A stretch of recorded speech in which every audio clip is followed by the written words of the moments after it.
Chapter 5. The Homecoming.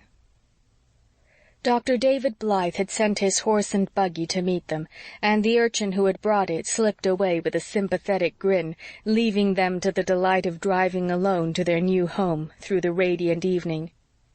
Anne never forgot the loveliness of the view that broke upon them when they had driven over the hill behind the village. Her new home could not yet be seen, but before her lay Four Winds Harbor, like a great shining mirror of rose and silver.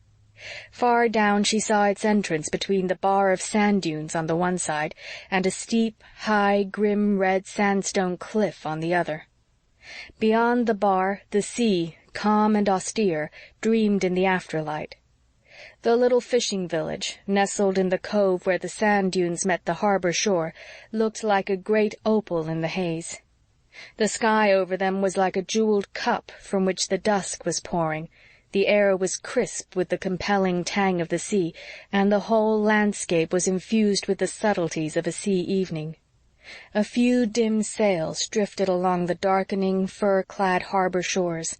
A bell was ringing from the tower of a little white church on the far side. Mellowly and dreamily sweet, the chime floated across the water, blent with the moan of the sea. The great revolving light on the cliff at the channel flashed warm and golden against the clear northern sky, a trembling, quivering star of good hope. Far out along the horizon was the crinkled gray ribbon of a passing steamer's smoke. "Oh, beautiful, beautiful," murmured Anne. "I shall love Four Winds, Gilbert. Where is our house?" "We can't see it yet.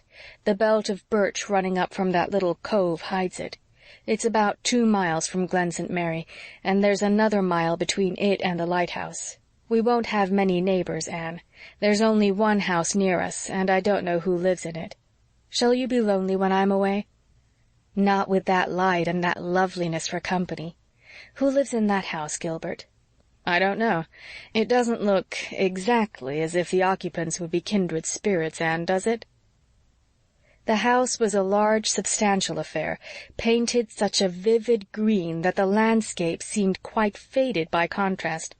There was an orchard behind it, and a nicely kept lawn before it, but somehow there was a certain bareness about it. Perhaps its neatness was responsible for this. The whole establishment, house, barns, orchard, garden, lawn, and lane, was so starkly neat. "It doesn't seem probable that anyone with that taste in paint could be very kindred," acknowledged Anne, "unless it were an accident, like our blue hall. I feel certain there are no children there, at least. It's even neater than the old Copp place on the Tory Road, and I never expected to see anything neater than that." They had not met anybody on the moist red road that wound along the harbor shore. But just before they came to the belt of birch which hid their home, Anne saw a girl who was driving a flock of snow-white geese along the crest of a velvety green hill on the right. Great scattered firs grew along it.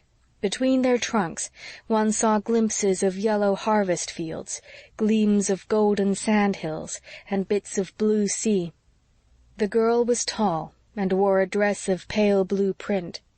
She walked with a certain springiness of step and erectness of bearing. She and her geese came out of the gate at the foot of the hill as Anne and Gilbert passed. She stood with her hand on the fastening of the gate and looked steadily at them, with an expression that hardly attained to interest, but did not descend to curiosity.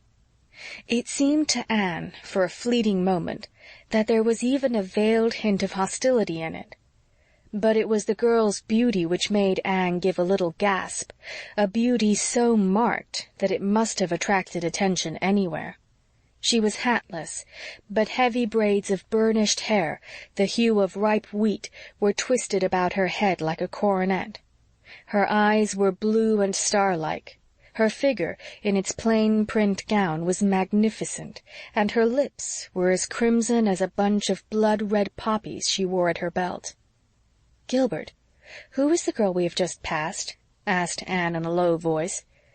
"I didn't notice any girl," said Gilbert, who had only eyes for his bride. "She was standing by that gate. No, don't look back. She's still watching us. I never saw such a beautiful face." I don't remember seeing any very handsome girls while I was here. There are some pretty girls up at the Glen, but I hardly think they could be called beautiful. This girl is. You can't have seen her or you would remember her. Nobody could forget her. I never saw such a face except in pictures. And her hair. It made me think of Browning's Cord of Gold and Gorgeous Snake. Probably she's some visitor in Four Winds, likely someone from that big summer hotel over the harbor. She wore a white apron and she was driving geese. She might do that for amusement. Look, Anne, there's our house. Anne looked and forgot for a time the girl with the splendid, resentful eyes. The first glimpse of her new home was a delight to eye and spirit. It looked so like a big, creamy seashell stranded on the harbor shore. The rows of tall Lombardy poplars down its lane stood out in stately purple silhouette against the sky. Behind it, sheltering its garden from the too keen breath of sea winds, was a cloudy firwood in which the winds might make all kinds of weird and haunting music. Like all woods, it seemed to be holding and enfolding secrets in its recesses, secrets whose charm is only to be won by entering in and patiently seeking. Outwardly, dark green arms keep them inviolate from curious or indifferent eyes. The night winds were beginning their wild dances beyond the bar, and the fishing hamlet across the harbor was gemmed with lights as Anne and Gilbert drove up the poplar lane. The door of the little house opened, and a warm glow of firelight flickered out into the dusk. Gilbert lifted Anne from the buggy and led her into the garden, through the little gate between the ruddy-tipped firs, up the trim red path to the sandstone step. "Welcome home," he whispered, and hand in hand they stepped over the threshold of their house of dreams. End of chapter 5.